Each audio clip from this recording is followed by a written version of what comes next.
Okay.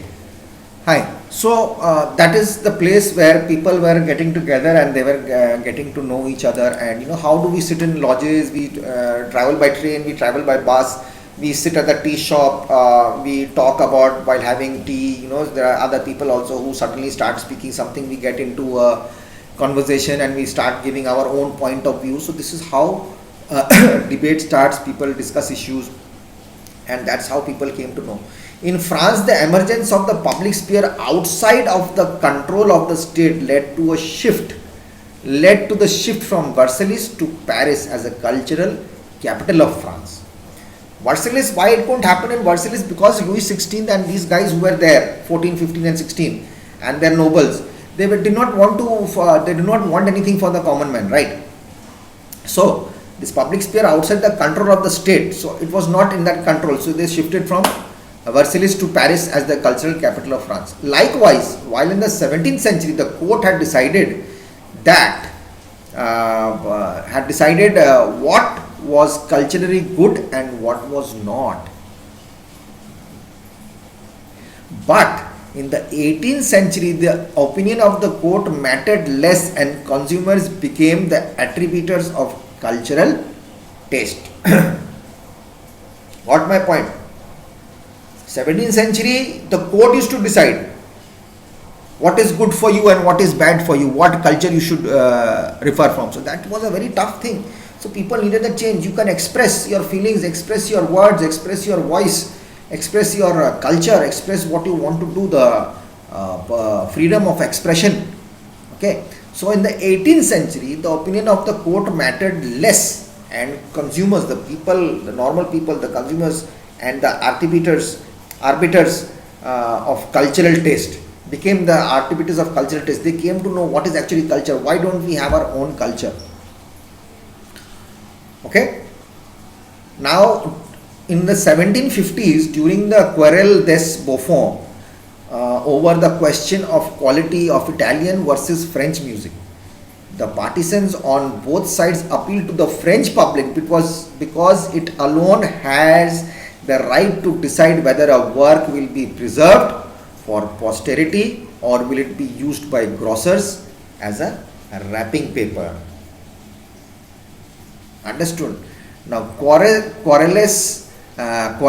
des Bouffons, also known as the Guerre des Bouffons and Guerre des Coins, was the name given to a battle of a rival of musical philosophies which took place in Paris between 1752 and 1754. The controversy concerned the relative merits of French and Italian opera. So they had this thing about music also. They were forced to hear. You have to hear whatever we tell you. So that thing also tried to change. So when culture changes, a lot of things changes, So I'll come back to the notes part again. So classes of French societies, facts about Napoleon and the former emperors of France. The French society during the late 18th century, the French society comprised of the first clergy, the second estate nobility, third estate big businessmen, merchant, court officials, peasants, artisans, landless laborers, servants, etc. Public sphere. Okay. So some within the third estate were rich and were poor. What is the third estate? Big businessmen, merchants. Some were poor, some were rich. You can have the burden of financing activities of the state through taxes was borne by the third estate.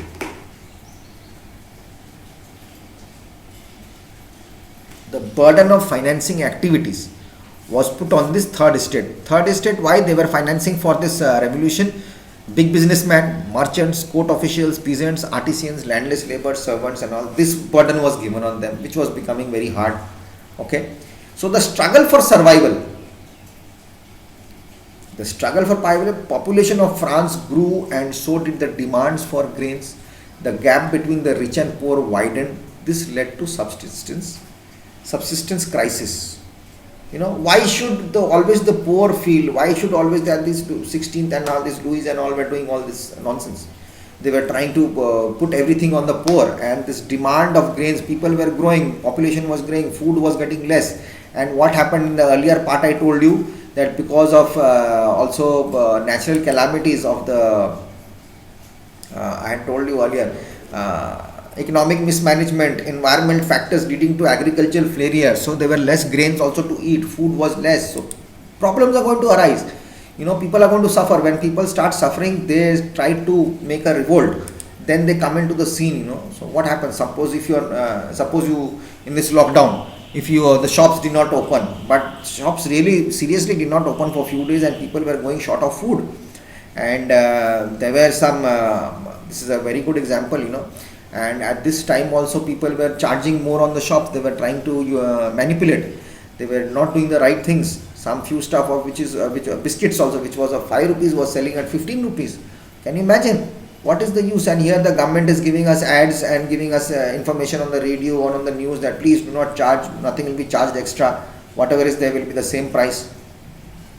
During the lockdown also, now the autos also, they are charging heavily. They are putting so many people together only. From here to, if you go to Kamtol by auto, it's 20 rupees. Now they are charging 40 rupees with the same amount of people.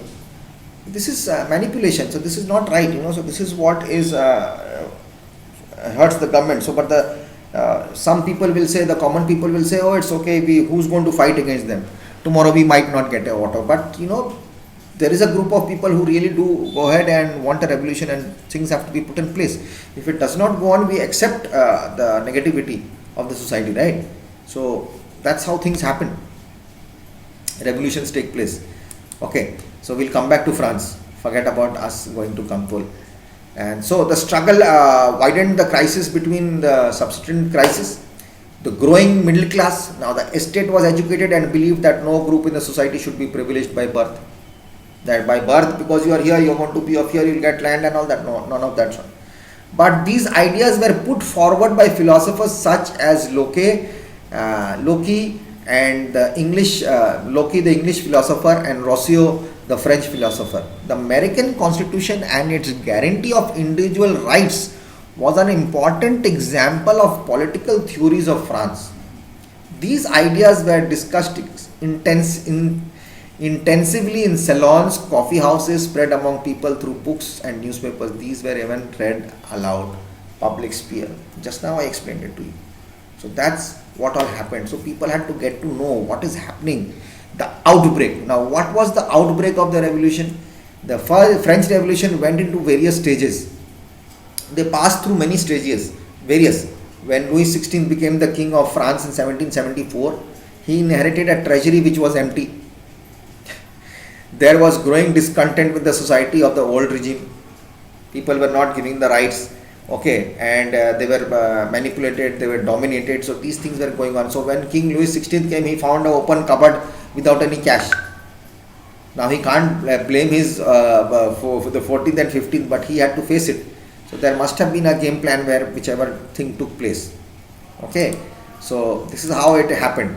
So 1789, convocation of Estates General, the Third Estates formed, National Assembly, Tennis Court oath, the Bastille is stormed, peasants revolts in the countryside, Assembly issues declaration of the rights of man. 1789. 1791, a constitution is framed to limit the powers of the king and to guarantee the basic rights to all human beings. 1792 and between 93, Convention abolishes monarchy, France becomes republic, the Jacobin Republic overthrown, a directory rules France. Okay. 1795, new constitution is adopted, a new convention appointed a 5-man directorate to run the state from 26th October 1795. Churches again reopened. Okay. 1799, the revolution ends and the rise of Napoleon Bonaparte. Napoleon's coup abolishes directory and establishes consulate. Timeline, the French Revolution. Okay. Now, 1770s to 1780s, the timeline. Economic decline. French government in deep debt. King Louis XVI ascends to the throne. He has got no cash. 88 to 89, 1788 to 89, bad harvest, high prices, food riots. People are killing each other. 1789, 5th May, Estate General Convent demands reforms. 89, July 14th, National Assembly formed, Bastille Palace is stormed on July 14th. French Revolution starts. Action takes place. 14th July 1789. 1789, 4th August, a night of August 4th ends the rights of aristocracy, the surrender of feudal rights. 1789, August 26th, Declaration of the Rights of Man. 1790, Civil Constitution of Clergy nationalizes the churches, they are opened again. 1791, dissolution of the National Constituent Assembly, again it goes down. 92 Constitution. 1791 converts absolute monarchy into constitutional monarchy with limited powers. Sort of thing goes right again. 1792 Austria and Prussia attack revolutionary France. Robespierre elected the first deputy of Paris to the National Convention.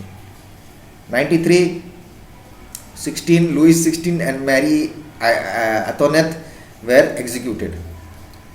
1792, 1794, 93, what happened? The reign of terror starts. Austria, Britain and Netherlands, Prussia and Spain are at war with France. My God. Robespierre's Committee of Public Safety repels back foreign invaders, executes many enemies of the people in France itself. 1794, Robespierre is executed. France is governed by a directory, a committee of 5 men. The reign of terror ends. 1795, National Convention dissolved. 1799, Napoleon Bonaparte becomes the leader of the French Revolution, ends. Then comes the Women's Revolution, so we'll do that tomorrow in tomorrow's class. So till then, I'm going to post everything as per the points which I've told you, so it will be easier for you to learn. So take care of yourselves, be home and be safe. And after Women's Revolution, we have abolition of slavery, revolution and everyday life, and after that Napoleon. We are done for this chapter. It's only basic. I'm helping you out with notes so that it will be easier for you guys to study. So take care, respect your parents and be home, be safe and do whatever you want after you do your studies. Enjoy life, take care, see you, God bless. Bye bye.